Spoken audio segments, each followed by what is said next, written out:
Hello, I'm Nick Miller, and this is The Sunday Miller, episode 4.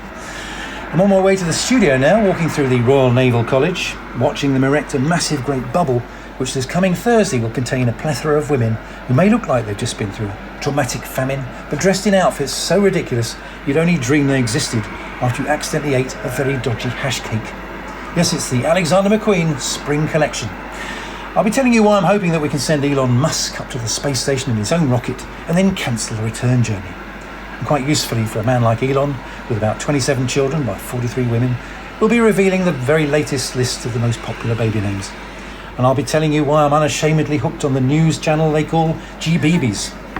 And in the aftermath of the Tory conference and the meltdown of that mini-budget, who better to invite as my guest this week than the multi-talented comedian, best-selling author, dot-com entrepreneur, TV and radio pundit, and leading financial journalist, the fabulous Jasmine Birtles. All of that and so much more in this edition. And let's not forget that every now and again we'll hear interjections by the much-loved one-time sidekick of the greatly missed, fabulous Terry Wogan, the legendary voice of the balls himself, Alan Deadly Dedicoat, who will be interrupting me to say things like this. Nick Miller. A bit like a proper broadcaster, only cheaper.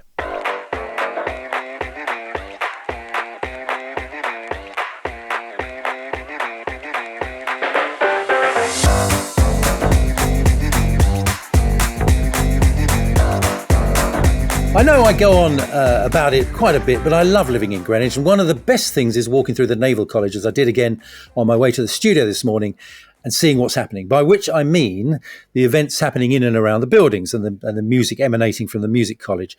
You'll hear everything from opera singers to brass instruments to concert piano to drum solos, sometimes all at the same time, which is a bit like listening to the worst kind of avant-garde jazz album. But it also happens to be one of the world's most popular locations for TV and movie productions, to name but a few of late: Cruella, Pirates of the Caribbean, Thor. It's also doubled up as Buckingham Palace in The Crown, and the 19th century revolutionary Paris in Les Mis. And very recently they were filming Joaquin Phoenix as Napoleon, with soldiers fighting in the battlements and horses all over the place. But this week they've been building a huge set for a major Alexander McQueen fashion show under a giant bubble to keep the elements away from some of the world's leading fashion models on the runway. They don't call it a catwalk anymore, apparently. I watched them setting up. Naomi Campbell was there, sleeves rolled up, fag on, swearing like a docker after she dropped a scaffold pole. I knew it was her. Builder's cleavage, tramp stamp spelt wrong, you know the type. Kate Moss pulled up in her burger van. David Gandy was flogging 99s. Just as normal. Cara Delevingne got locked out, so she slipped in through the railings. And of course, when it comes to the actual fashion show itself, we'll all be going, what the absolute do they look like? And is it just me, or do fashion show models look like they're wearing clothes designed by a blind scrap merchant?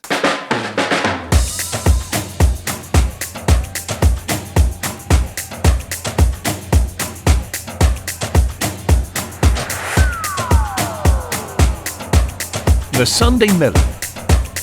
More balls than the National Lottery. Well, it's certainly been a challenging week for Liz Truss. As I mentioned last week, the Tory party conference was never going to be a ticker-tape parade of adoring supporters heralding the new PM as the incoming saviour, thrusting bouquets and popping corks as she majestically strode by. I mean, in fairness, she has lived up to her promises. She said she was willing to be unpopular, and she's done it extremely well. But it took two unelected Greenpeace campaigners brandishing a banner saying we didn't vote for this to actually wake up the audience during what was otherwise a speech that was about as gripping as a bloke from Health and Safety telling you how not to unfold a ladder at a plastic tubing seminar. If there was a Mount Rushmore of Prime Ministers, would Liz Truss make it amongst the carvings, or is she wooden enough for there to be no need to engage a sculptor? Let's face it, would there be room for all the busts? There have been more Tory Prime Ministers in the last few years than Watford managers. Maybe what would be a better idea is, instead of having sculptures or indeed portraits of current and previous Prime Ministers in number 10, as has traditionally been the case of late, what they should do is, like in hunting circles, when you catch a stag, you mount the head on a trophy plaque. They should do that with departed Prime Ministers and hang those on the wall. Is that a bit harsh? I don't know. So nobody looked to be too overjoyed by the Tory party conference, least of all people, who apparently were said to be livid when they heard Liz come on stage to the tune of Move It On Up. Now, I'm not saying they shouldn't be able to voice their opinions, and I don't want to highlight the fact they haven't had a hit for about 20 years, but people, what have you done today to make you feel proud? What worried me more was that during the speech, a message came up on my telly saying, warning, flashing images. I thought to myself, I hope she's not resorting to that. She didn't really have much of any substance to say during her speech, just sound bites, but she had to rub it in over her choice of walk-on music. Okay, Liz, okay, so you went for people. You didn't have to upset the ageing rock and roll fraternity by saying the status quo was not an option.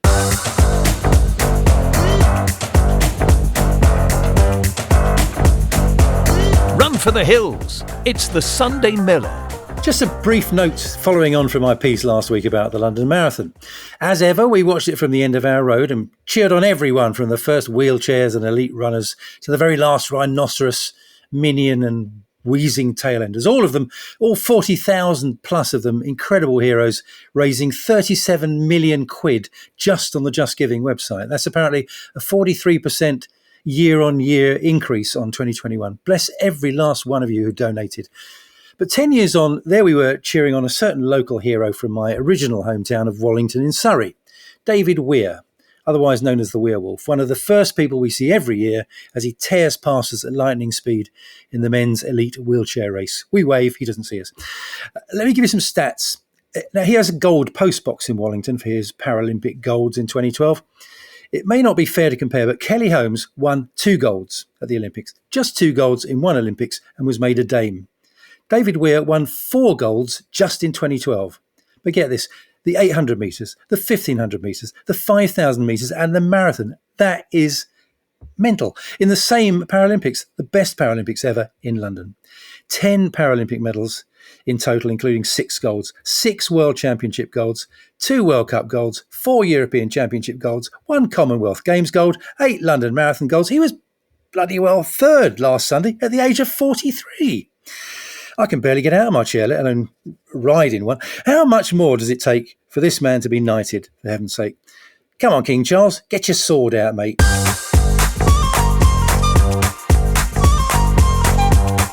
The Sunday Miller. Half an hour of your life you'll never get back. So, after all, Elon Musk is evidently buying Twitter for the originally agreed knockdown price of 44 billion quid. Dollars. It's much the same these days, isn't it? Following months of legal battles. He's promised to make the social media platform less woke and less likely to cancel people whose politics it doesn't like. And of course, he himself would never do a Trump and take advantage of the audience he effectively owns. By doing a Trump, I mean the former president and not northern slang for farting. Elon Musk never farts. If Elon Musk farted, it would interrupt him talking out of his arse. So, having promised never to abuse his control of a social platform, what does he do?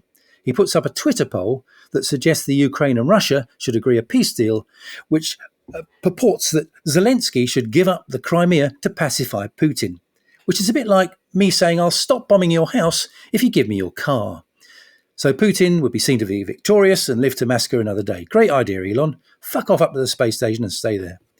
But spare a thought for poor old Jeff Bezos, the man who owns Amazon and a rocket that looks like a cock. No longer the world's richest man, thanks to Elon. He's down to his last $130 billion. Now, some greedy Amazon workers have been demanding a wage increase of £2 an hour, little caring that poor Jeff last week decided to tighten his belt by not buying another super yacht, even though the ashtrays are full. These days, he can now barely afford to buy Switzerland, let alone to buy Canada, in order for him to be able to store Switzerland. I've set up a Just Giving page so that you greedy Amazon workers can donate whatever you can afford, as long as it's not less than £1,000. Because he hates small change. If you can donate as little as 8,000 quid, he can at least buy a bottle of cheap wine for his in-laws at Christmas. Please give generously, you tight ass.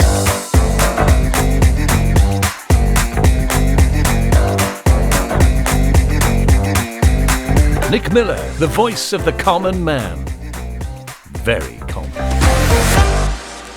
I've been watching a fair bit of GB News just lately, and I'm ashamed to say I'm really enjoying it. Actually, I'm not ashamed at all, truth be known, even though a friend of mine, who's so far to the left he probably never appears in any of his family photographs, calls it GBBs, which, to be fair, is very funny.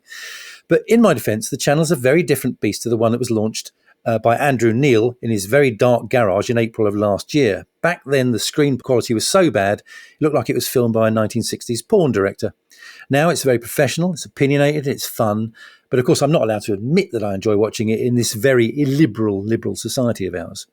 Mentioning that I watch GB News amongst most of my friends is tantamount to saying I enjoy having a wank in the middle of Sainsbury's.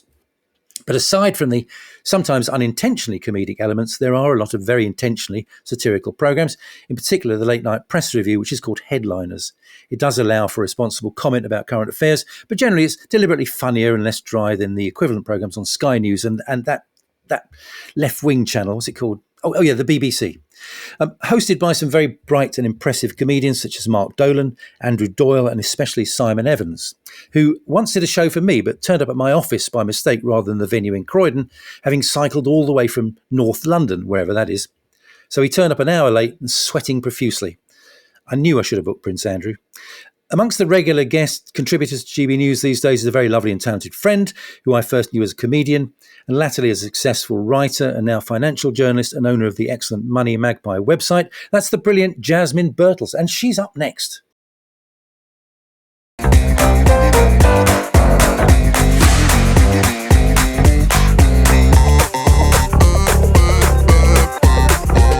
The Sunday Miller. You wouldn't have to listen to this nonsense if you were in church. Now, I'm delighted to say that my guest is a good friend. Jasmine Birtles. We've been friends for a fair while, and I'm very happy to say that, in fact, I can almost carbon date this because we named our middle daughter after you. You'll be pleased to know that little Birtles is now 24. Anyway, you have this annoying touch of the Dorian Gray about you because to me you don't look any older on the telly or in real life than when I first knew you, whereas I now look like the portrait in your attic. And that's me with the blonde wig and the pink chiffon number. It looks very nice. Oh, good. I'm pleased. If you type Nick Miller into Google Images, you mainly get the fictional one from New Girl, or you get the big burly shot putter bloke, or that scrawny, rather dull weatherman. I'm sure he's a very nice bloke. But there are loads of pictures of you on Google, all very, very, very lovely. Although there was one that says Jasmine Birtles, but it's actually Posh Spice. Oh, brilliant. I don't know how that happened. Well, if you go into Google and put Jasmine Birtles' husband, it comes up with Vernon Kay. So, Does it? Apparently I'm married to Vernon Kay. I should ask him about it. Have we got a good marriage? I've heard that rumour. All this nonsense, this sort of sham marriage with Tess Daly, whereas really, quite, that's the truth. Yeah. Now, when I first knew you, it was as a comedian, although I was aware by that point you were already a published author. Now you're probably best known and loved as a financial commentator on just about every channel in existence, barring CBeebies, I would imagine. So. Yes, but CBeebies would be good, wouldn't it? Oh, yes. Well, you might, for all I know, you may well be the chair of the Bank of Balamory or something. I don't know. But, they'll probably do better than our current Bank of England, and certainly better than the governor. If I'd known quite how multi-talented you were at the time we met, I may well have steered clear on the basis that I usually avoid having very clever friends, lest it highlights my inadequacies. But how are you anyway? I'm busy. I enjoy being busy. You know me. I thrive on work and activity and just doing stuff. And this, I always have, actually. When I was at school, I was one of those people who didn't feel I'd had a lesson unless I'd put up my hand. Like, me. Yes, what is it now? Can't remember, but I've said something, and couldn't work out which exams to do because they're all so interesting. And it's sort of always been like that. Constantly thinking, that's interesting. What if I could do that? Hang on a sec, I'm still doing this other thing. Oh, bother.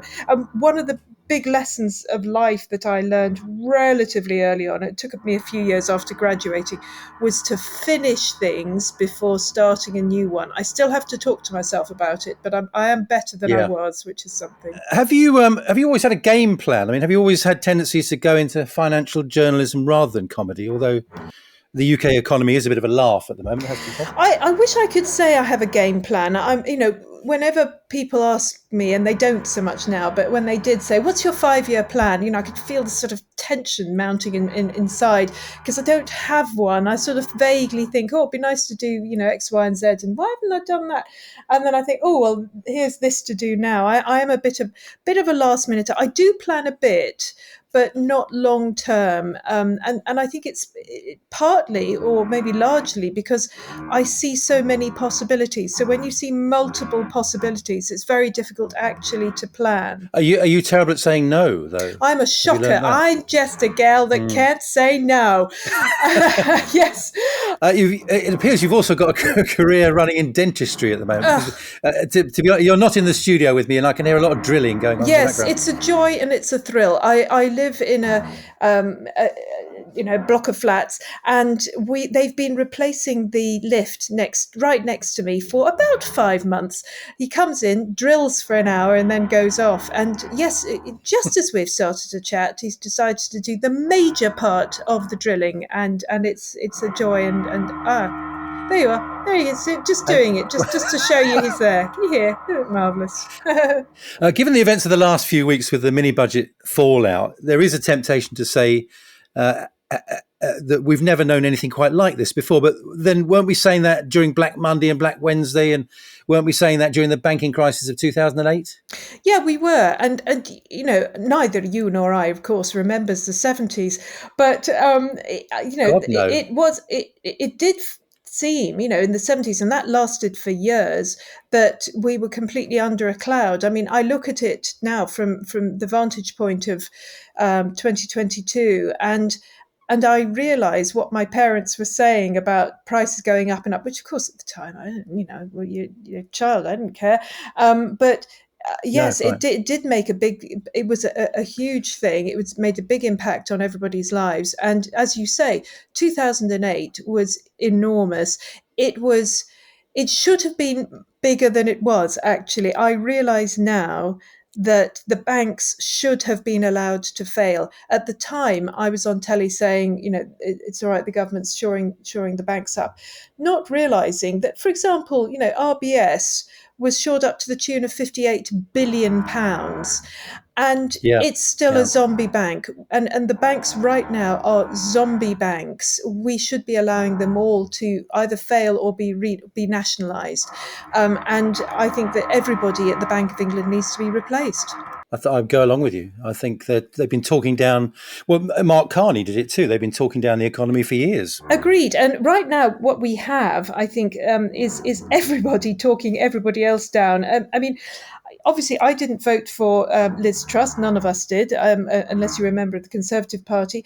But it's really unhelpful to be fighting against her and her policies just at a time when we really all need to pull together. I'm actually quite relaxed about her growth policies. It's something that I've been asking for. I'm not so relaxed about increasing interest rates, although I can see why they're doing it. I was one of the people who said we should be raising interest rates much earlier.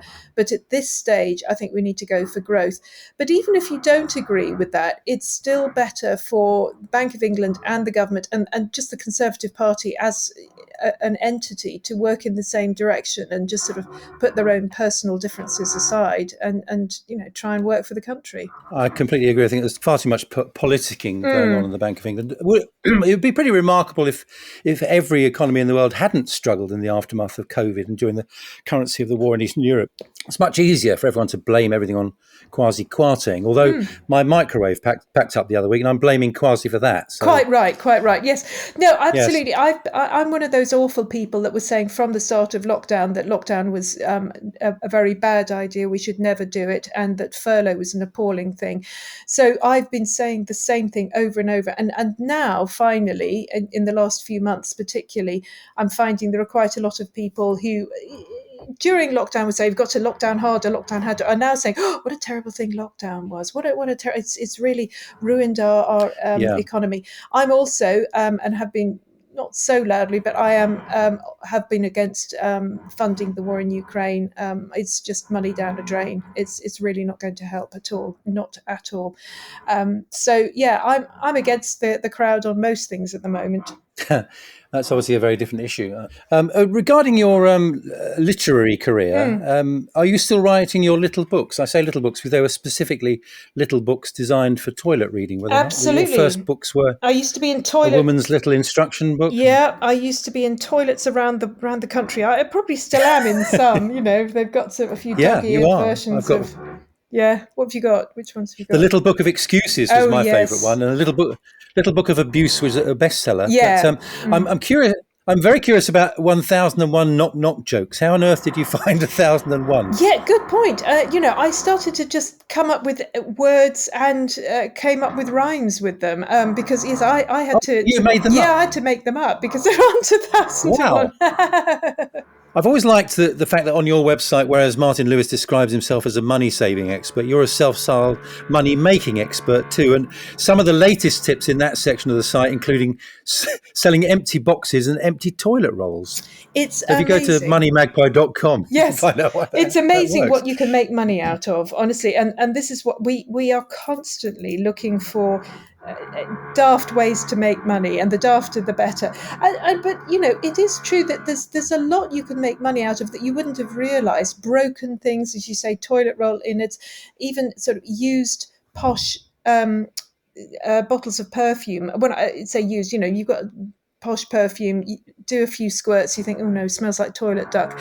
You can still sell them online. You can sell them on eBay to people who particularly like that perfume. Well, look, Jasmine, it's been wonderful speaking to you. We'll catch up very soon, I hope. I'm not known personally for fiscal prudence, but I'm now determined to save money for some new topiary for my garden, just so that I can say I've got a hedge fund. I'll stick that in one of my kids' jokes books. Yes, would you please? Jasmine, thank you so much. I will catch up with you very soon. Thanks so much indeed.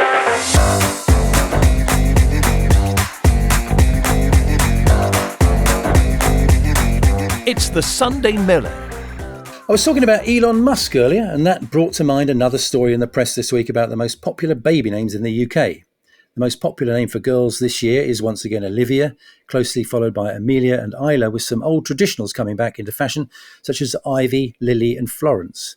As for the boys, the equivalent top name for the last few years, Oliver, slipped down to number 2 in the rankings, and you can't get much more old-fashioned a name than Noah, which is the new number 1 with a bullet. That's an old chart rundown expression, by the way, just in case you thought I was developing violent tendencies.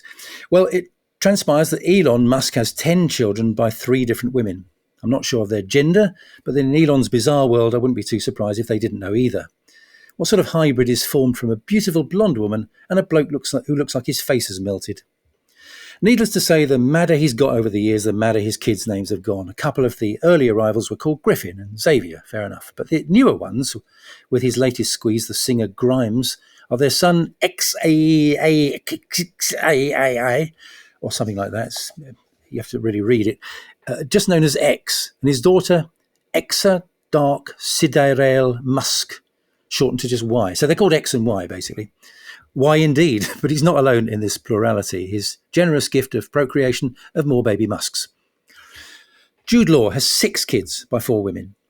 Mick Jagger has 8 kids by 5 women, and Bob Marley had, wait for it, 11 kids by 9 women. Anton Deck might at this point add, evening Boris. But what is it about boxers? I don't mean the canine variety, I mean pugilists. George Foreman has had 10 children by 5 wives and about 5,000 lean green grilling machines going even greener with mould in his garage. And the interesting thing about George Edward Foreman is that all 5 of his boys are called George Edward Foreman. There's even a daughter called Georgetta. To his credit, he did say, if you're going to get hit as many times as I've been hit by Muhammad Ali, Joe Frazier, Evander Holyfield, you ain't going to remember many names. But Tyson Fury's catching up. He and his wife Paris have got 6 kids, and his 3 boys are all called Prince.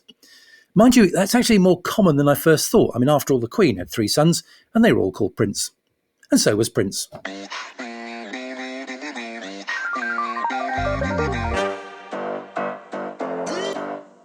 Nick Miller, the face for radio, the voice for a ransom demand.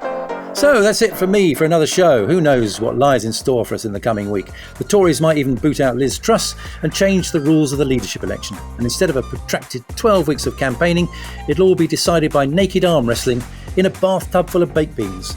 or poo sticks under Westminster Bridge. Now remember, you may not agree with some of my opinions, but life's all about diversity of opinion. It would be bloody boring if we all agreed on everything, unless you agreed with me, in which case that'd be fine. I jest, of course. In this polarised, divided world, please don't cancel anyone. They may just have a point. I'd like to tell you what's in next week's podcast, but I can't because the news hasn't happened yet. See you next time. The Sunday Miller, written and presented by Nick Miller, with special guests Jasmine Birtles and the voice of the balls, Alan Dedicote. The Sunday Miller is an Ultimate Sound and Vision production.